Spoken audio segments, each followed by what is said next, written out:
إن الحمد لله نحمده ونستعينه ونستغفره ونعوذ بالله من شرور أنفسنا ومن سيئات أعمالنا من يهده الله فلا مضل له ومن يضلل فلا هادي له وأشهد أن لا إله إلا الله وحده لا شريك له وأشهد أن محمدا عبده ورسوله يا أيها الذين آمنوا اتقوا الله حق تقاته ولا تموتن إلا وأنتم مسلمون يا أيها الناس اتقوا ربكم الذي خلقكم من نفس واحدة وخلق منها زوجها وبث منهما رجالا كثيرا ونساء واتقوا الله الذي تساءلون به والأرحام إن الله كان عليكم رقيبا يا أيها الذين آمنوا اتقوا الله وقولوا قولا سديدا يصلح لكم أعمالكم ويغفر لكم ذنوبكم ومن يطع الله ورسوله فقد فاز فوزا عظيما أما بعد فإن خير الحديث كتاب الله وخير الهدي هدي محمد صلى الله عليه وسلم وشر الأمور محدثاتها وكل محدثة بدعة وكل بدعة ضلالة وكل ضلالة في النار اللهم صل على محمد وعلى آل محمد كما صليت على إبراهيم وعلى آل إبراهيم إنك حميد مجيد اللهم بارك على محمد وعلى آل محمد كما باركت على إبراهيم وعلى آل إبراهيم إنك حميد مجيد اللهم أعنا على ذكرك وشكرك وحسن عبادتك اللهم لا مانع لما أعطيت ولا مؤتي لما منعت ولا ينفع ذا الجد منك الجد اللهم إنا نسألك علما نافعا وعملا متقبلا ورزقا طيبا اللهم إنا نسألك الجنة ونعوذ بك من النار ربنا آتنا في الدنيا حسنة وفي الآخرة حسنة وقنا عذاب النار ربنا ظلمنا أنفسنا وإن لم تغفر لنا وترحمنا لنكونن من الخاسرين ربنا تقبل منا إنك أنت السميع العليم وتب علينا إنك أنت التواب الرحيم رب اشرح لي صدري ويسر لي أمري واحلل عقدة من لساني يفقهوا قولي ربي زدني علما سبحانك لا علم لنا إلا ما علمتنا إنك أنت العليم الحكيم تمام قسم کی تعریفات حمد و ثنا کبریائی بڑائی تنہائی یکتائی بادشاہی شہنشاہی اللہ وحدہ لا شریک کے لیے اور درود و سلام ہو اللہ تبارک و تعالیٰ کے تمام برگزیدہ انبیاء اور رسولوں پر خصوصاً سید المرسلین امام الانبیاء محمد عربی صلی اللہ علیہ وسلم پر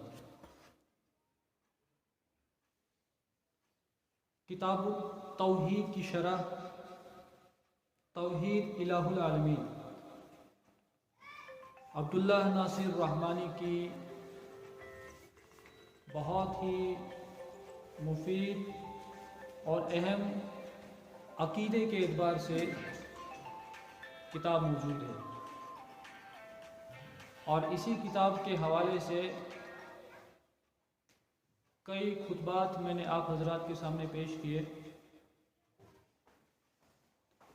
اور اسی کا سلسلہ انشاءاللہ کتاب کے ختم ہونے تک باقی رہے گا۔ ابھی تک ہم نے یہ سمجھا کہ توحید کا معنی اور مفہوم کیا ہے، توحید کے اقسام اور ان کی تفصیل، اور اس اعتبار سے بھی کہ جس قوم کے لیے محمد عربی صلی اللہ علیہ وسلم کو بھیجا گیا تھا جس قوم کے اندر آپ علیہ السلام کی ولادت ہوئی تھی، ان کے عقیدے کا کیا حال تھا۔ آج کے خطبے کے اندر اور آئندہ انشاءاللہ اس موضوع پر بات ہوگی کہ ایسے کون سے اعمال ہیں، عقائد ہیں کہ جن کے اندر شرک پایا جاتا ہے، اور توحید کو سمجھنے کے لیے شرک کا سمجھنا بھی بہت ضروری ہے۔ ایک عام قاعدہ ہے کہ جب کسی چیز کی ضد معلوم ہو تو اس چیز کی اصل حقیقت انسان کے سمجھ میں آتی ہے۔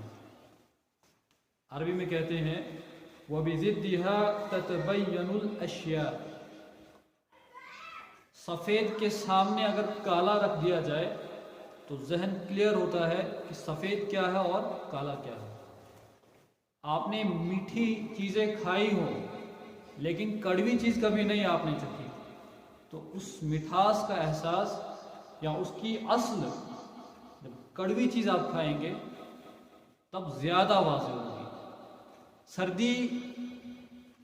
سردی کا احساس جب ایک انسان نے گرم یا گرمی کا احساس بھی لیا ہو تو زیادہ انسان کے سامنے بات کھل کر کے سامنے آتی ہے، صحت یابی ہے، طاقت ہے، تندرستی ہے۔ اور جب انسان بیمار ہو جاتا ہے، کمزور ہو جاتا ہے، اس وقت اس کو صحت اور تندرستی کا احساس ہوتا ہے۔ تو توحید اس وقت تک انسان کی نامکمل ہے جب تک کہ وہ شرک کو نہ سمجھے، اور توحید کو سمجھنے کے لیے شرک کا سمجھنا بھی بہت ضروری ہے۔ ایک انسان صرف توحید پڑھتا گیا اور شرک کو نہیں پڑھا، شرک کو نہیں سمجھا، تو کما حق کہو اس نے توحید نہیں سیکھی۔ تو انشاءاللہ وہ کون سے دروازے ہیں کہ جن دروازوں سے انسان کے عقیدے میں یا اس کے اعمال میں شرک داخل ہوتا ہے یا شرک پایا جاتا ہے۔ اللہ تبارک و تعالی نے سورہ زمر کے اندر ارشاد فرمایا افرأیتم ما تدعون من دون اللہ ان ارادنی اللہ بضر هل هن کاشفات ضره او ارادنی برحمت هل هن ممسکات رحمته قل حسبی اللہ علیہ یتوکل المتوکلون۔ یہ آیت امام محمد بن عبد الوہاب نے اس باب کے تحت نقل کی ہے کہ مصیبت، بلا، پریشانی کے رفع اور دفع کے لیے دھاگا، کڑا، چلا، چھلا وغیرہ ان کا استعمال کرنا حرام ہے۔ اللہ تبارک و تعالیٰ نے ارشاد فرمایا کہ آپ ان سے کہیں آؤ ذرا بتاؤ، افرأیتم ذرا بتاؤ، ما تدعون من دون اللہ، کہ جن کو تم اللہ کے علاوہ پکارتے ہو، جتنے بھی ہیں تمہارے معبود، اللہ کو چھوڑ کر جنہیں تم پکارتے ہو، جن کی عبادت کرتے ہو، ان ارادنی اللہ بضر، اگر اللہ ارادہ کر دے کہ مجھے کوئی ضرر پہنچائے، کوئی نقصان پہنچائے، صحت کے اعتبار سے، فقر و فاقہ کے اعتبار سے، هل هن کاشفات ضر، کیا ان کے پاس اختیار ہے کہ وہ اس نقصان کو ہٹا دیں، روک دیں، اس نقصان سے مجھے بچا لیں۔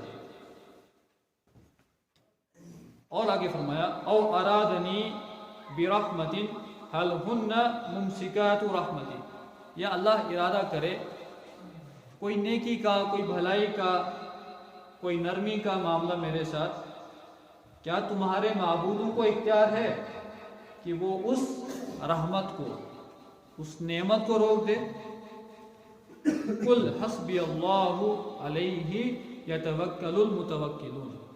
اے نبی صلی اللہ علیہ وسلم آپ کہہ دیجئے میرے لیے اللہ کافی ہے، حسبی اللہ، میرے لیے اللہ کافی ہے، علیہ یتوکل المتوکلون، توکل کرنے والے لوگ اسی پر توکل کرتے ہیں، یعنی بھروسہ کرنے والے لوگ کس پر بھروسہ کرتے ہیں؟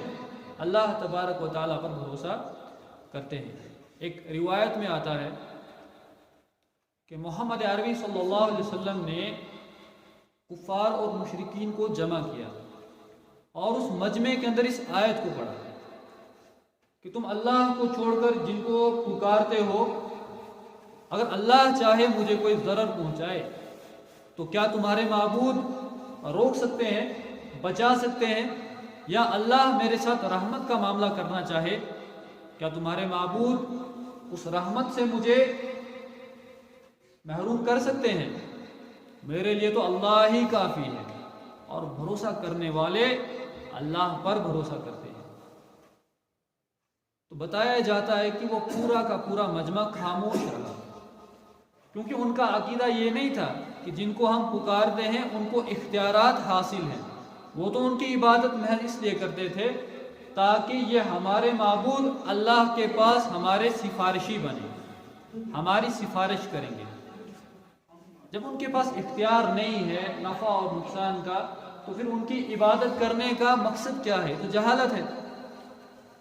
اور اللہ کو چھوڑ کر تم جن کو بھی پکارتے ہو اس میں تمام انبیاء اور رسول موجود ہیں، چاہے تم کسی نبی کو پکارتے ہو، کسی رسول کو پکارتے ہو، کسی فرشتے کو پکارتے ہو، کسی ولی کو پکارتے ہو، کوئی بھی اللہ کا نیک متقی پرہیزگار ہو، کوئی نہیں ہے جو نفع اور نقصان کا مالک ہو۔ تو پھر ایسے معبود جنہیں انسان خود تراشے، خود بنائے، بھلا ان کے پاس کوئی اختیار ہو سکتا ہے؟ اور اس سے مزید انسان کی عقل کا کیا کہنا کہ دھاگے اور کڑے اور گنڈے نہ جانے کیا کیا چیزیں استعمال کرتا ہے، اور وہ یہ سمجھتا ہے کہ مسائب، پریشانی، بیماری سے بچنے کے لیے ان کا استعمال کرنا فائدہ ہے، ان سے انسان بچتا ہے۔ تو باب یہی ہے کہ رفع بلا اور دفع مصائب۔ رفع کس کو کہتے ہیں؟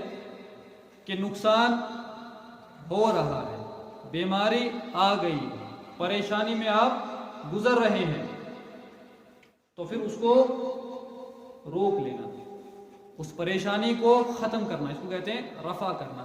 رفع و دفع، دفع کا مطلب ہوتا ہے کہ نقصان ہونے سے پہلے اس چیز کو سیکیورٹی کے طور پر استعمال کرنا۔ سیکیورٹی کیوں آدمی استعمال کرتا ہے؟ تاکہ نقصان سے بچ جائے۔ تو اس آیت کے اندر یہ بات واضح ہے کہ اللہ کے علاوہ کوئی نہیں ہے جو نفع اور نقصان کا مالک ہے، اور پھر جب کوئی نفع اور نقصان کا مالک نہیں ہے تو ان کی عبادت کرنا شرک ہے۔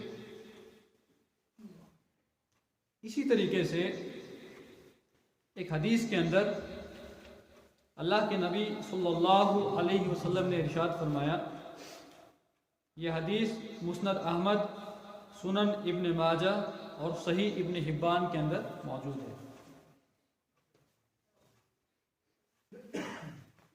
عمران بن حسین رضی اللہ عنہ روایت کرتے ہیں ان نبی صلی اللہ علیہ وسلم رأى رجلا فی یدہ حلقہ، کہ اللہ کے نبی صلی اللہ علیہ وسلم سے روایت ہے کہ ایک شخص کے ہاتھ پر ایک کڑے کو دیکھا۔ کڑا جو گول ہوتا ہے، ایک آدمی کے ہاتھ پر اللہ کے نبی علیہ السلام نے ایک کڑا دیکھا، من صفر فقال ما هذه، وہ کڑا کس کا تھا؟ وہ تانبے کا تھا، وہ کڑا پیتل کا تھا، اور اسے کہا ما هذه، یہ کیا ہے؟ یہ جو تم نے بازو پر کڑا پہنا ہے یہ کیا ہے؟ کیوں پہنا ہے؟ قال من الواہنۃ، فقال، کہا کہ یہ واہنہ ہے، یہ کیا ہے؟ واہینہ ہے۔ فقال، اللہ کے نبی علیہ السلام نے کہا انزعها فإنها لا تزيدك إلا وهنا، اس کو نکال نکال کے پھینک دے اس کو، فإنها لا تزيدك إلا وهنا، اس سے تجھے کوئی فائدہ نہیں ہوگا سوائے کمزوری کے، یعنی اس کو پہن کے رکھے گا تو کمزور ہوگا۔ فَإِنَّكَ لَوْ مُتَّ وَهِيَ عَلَيْكَ مَا أَفْلَحْتَ أَبَدًا، اگر تو اسی حال میں مر گیا اور یہ جو کڑا تو نے پہن کے رکھا ہے یہ تیرے بازو پر ہوگا تو تو کبھی بھی کامیاب نہیں ہوگا۔ تو اس شخص نے کیا کہا کہ میں نے کیوں پہنا ہے؟ کیونکہ یہ واہینہ ہے، اور واہینہ کے متعلق یہ کہا جاتا ہے کہ واہینہ ایک ایسی چیز ہے جس سے انسان کو تکلیف ہوتی ہے کندھے سے لے کر ہاتھ تک، یعنی واہینہ ایک ایسی بیماری ہے، اس بیماری میں انسان کو کندھے سے لے کر بازو تک تکلیف ہوتی ہے، اور اس کی وجہ ایک رگ ہوتی ہے، اصل میں اس رگ کو واہینہ کہتے ہیں، اور یہ بڑھاپے کی عمر میں اکثر مردوں کے اندر بیماری پائی جاتی ہے۔ تو کہا کہ اس بیماری سے بچنے کے لیے، اس سے شفا حاصل کرنے کے لیے، اس درد سے راحت پانے کے لیے میں نے یہ کڑا پہنا ہے۔ تو اللہ کے نبی علیہ السلام نے کہا کہ نکال پھینک اس کو، یہ تجھے فائدہ تو نہیں دے گا لیکن نقصان کرے گا، اور وہ نقصان کیا ہے؟ کمزوری۔ اب کوئی انسان کہے کہ کڑا پہننے سے اگر نقصان نہیں ہے تو اس کی تاثیر میں یہ فائدہ نہیں ہے، اس کی تاثیر میں نقصان تو ہے، وہ کڑے کی تاثیر میں نقصان نہیں ہے، وہ نقصان اس کے شرک کی وجہ سے، اور شرک میں مبتلا ہونے کی وجہ سے اللہ تعالیٰ اسے کمزور کر دے گا، اور اسے فوراً حکم دیا کہ اس کو نکال اور پھینک۔ تو معلوم یہ ہوا کہ ایک انسان کسی بھی مصیبت سے، کسی بھی بیماری سے شفا طلب کرنے کے لیے کڑھا استعمال نہیں کر سکتا، اور آگے فرمایا کہ اگر اسی حال میں تیری موت ہو جاتی تو تو کبھی کامیاب نہیں ہوتا۔ تو اس سے کیا مراد ہے؟ یہ شرک ہے، اور آپ کو معلوم ہے کہ اگر شرک کی حالت میں ایک انسان کی موت ہو تو وہ کبھی کامیاب نہیں ہو سکتا۔ باقی گناہ اللہ تعالیٰ چاہے انسان کو معاف کر سکتا ہے، لیکن شرک کی حالت میں مرنے والا انسان کبھی کامیاب نہیں ہوگا۔ تو یہ شرک ہے کہ ایک انسان اپنی بیماری کے علاج کے لیے کوئی کڑھا باندھے یا کوئی دھاگا باندھے ہاتھ پر یا گلے میں یا بازو پر یا پیٹ پر یا ٹانگ میں، پاؤں میں، یہ کہیں بھی جائز نہیں ہے۔ ایک اور روایت ہے، عقبہ بن عامر رضی اللہ تعالیٰ عنہ روایت کرتے ہیں، من تعلق تمیمہ فلا اتم اللہ لہ ومن تعلق ودعہ فلا ودع اللہ لہ وفی روایت من تعلق تمیمة فقد اشرک۔ یہ روایت مسند احمد اور مسند ابی یعلا مستدرک الحاکم کے اندر موجود ہے، اور یہ حدیث حسن ہے۔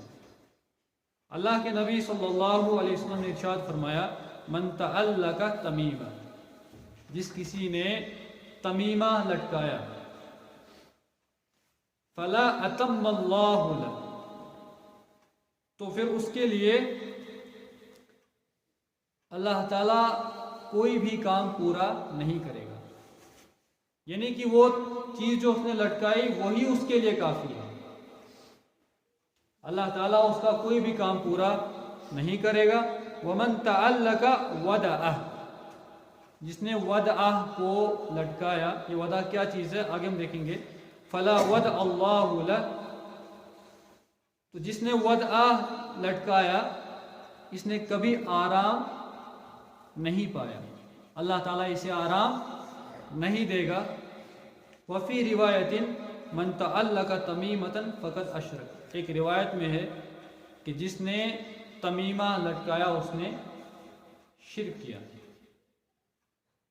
اب غور کریں، اس میں دو چیزیں ہیں، ایک تو یہ کہ جس کسی نے تمیمہ لٹکایا اللہ تعالیٰ اس کا کوئی بھی کام پورا نہیں کرے گا، اور من تعلق تمیمہ فقد اشرک، اس نے شرک کیا۔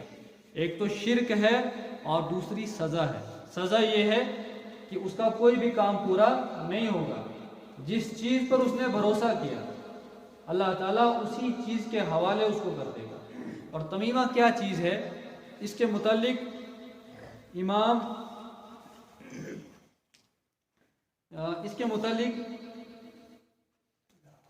امام ترمذی رحمہ اللہ بیان کرتے ہیں کہ تمیمہ اس چیز کو کہتے ہیں کہ عرب کے اندر بچوں کے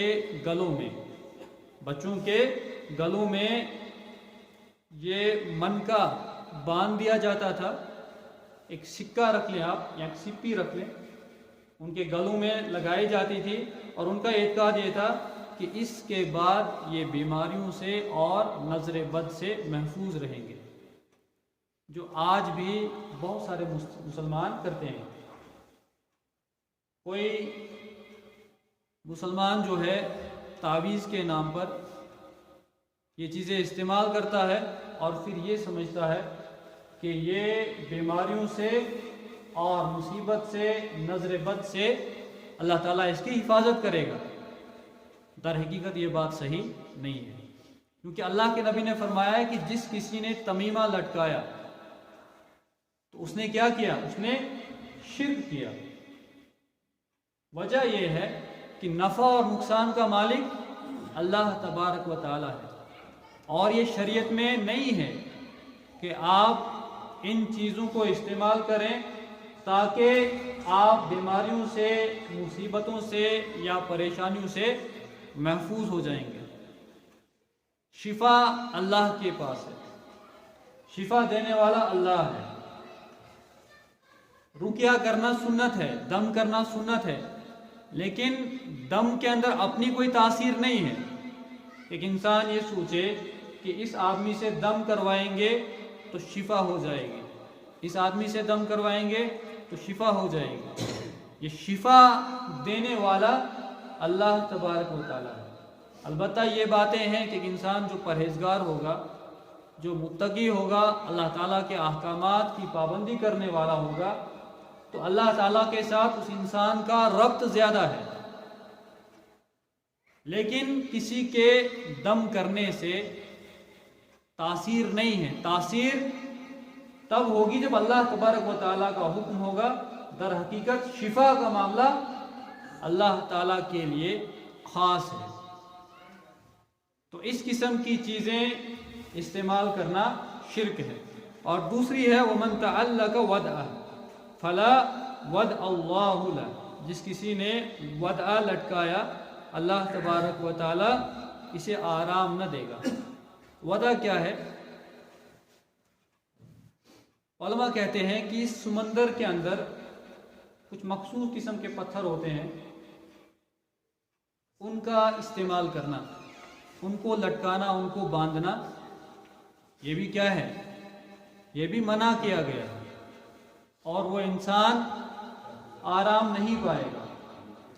تو معلوم یہ ہوا کہ کسی بھی قسم کا دھاگا یا کسی بھی قسم کا کڑا یا کوئی پتھر انسان پہنے تو یہ کیا ہے؟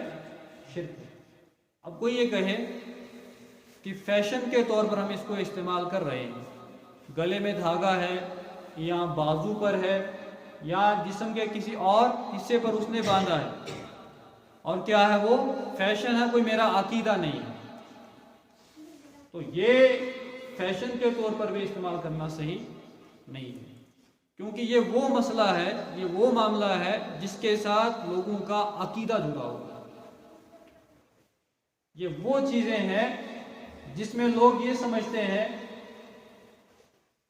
کہ ان چیزوں کو استعمال کرنے سے یہ جو بچہ ہے یا یہ جو آدمی ہے جو اکثر بیمار رہتا ہے یہ اس سے ٹھیک ہو جائے گا۔ ایک شخص نے سوال کیا کہ ان چیزوں کو استعمال کرنے سے فائدہ تو ہوتا ہے، غالباً آنکھوں میں درد تھی اور اس درد سے بچنے کے لیے۔ اگلی حدیث کے اندر یہ واقعہ موجود ہے۔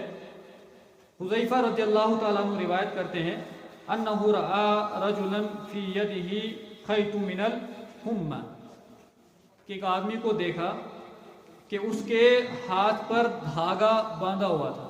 من الحمى، حمى مطلب یہ کہ وہ بخار کی وجہ سے دم کروا کے اس نے وہ دھاگا باندھا ہوا تھا۔ یہ دھاگا میں نے اس لیے باندھا ہے کہ اس دھاگے کے اوپر بخار کی بیماری سے شفا پانے کے لیے دم کیا گیا ہے، اور دم قرآن و سنت والا دم، ایسا جو قرآن و سنت سے ثابت ہے، جو مسنون ہے، کوئی شرکیہ الفاظ نہیں ہے، بلکہ صحیح دم کیا گیا اس دھاگے کے اوپر، اور میں نے یہ اس کو پہنا ہے۔ حذیفہ رضی اللہ تعالیٰ عنہ کے سامنے ایک ایسا آدمی تھا۔ فَقَطَعَهُ وَتَلَا قَوْلَهُ تَعَالَى، تو صحابی نے اس دھاگے کو کاٹا اور پھر اس آیت کو تلاوت کیا، وَمَا يُؤْمِنُ أَكْثَرُهُمْ بِاللَّهِ إِلَّا وَهُمْ مُشْرِكُونَ، کہ ایمان والے اکثر ایسے ہیں جو شرک کرتے ہیں، اللہ پر ایمان لانے کے باوجود مشرک ہیں۔ تو دھاگا بازو پر دیکھا اور پھر کیا بولا کہ یہ شرک ہے۔ اور وہ دھاگا کس لیے تھا؟ وہ دھاگا اس لیے تھا کہ وہ آدمی جو تھا بیمار تھا اور بخار کی بیماری کے علاج کے لیے اس دھاگے پر دم کیا گیا تھا۔ اور اس کا پس منظر یہ ہے کہ ایک آدمی بیمار تھا اور اس انسان کی بیمار کرسی کے لیے یہ صحابی وہاں جاتے ہیں اور پھر پوچھتے ہیں، اور پھر جو دھاگا دیکھا گیا اس کو انہوں نے فوراً کاٹ دیا اور بتایا کہ لیکن فائدہ ہوتا ہے۔ انہوں نے کہا کہ یہ سب کیا ہے؟ یہ سب شیطان کے کارنامے، کہ جب تو اسے استعمال کرتا ہے تو اس وقت شیطان جو تجھے تکلیف دے رہا ہے اس سے وہ ہٹ جاتا ہے، اور جب تو اسے استعمال نہیں کرتا ہے شیطان دخل اندازی کرتا ہے اور تجھے تکلیف میں مبتلا کرتا ہے۔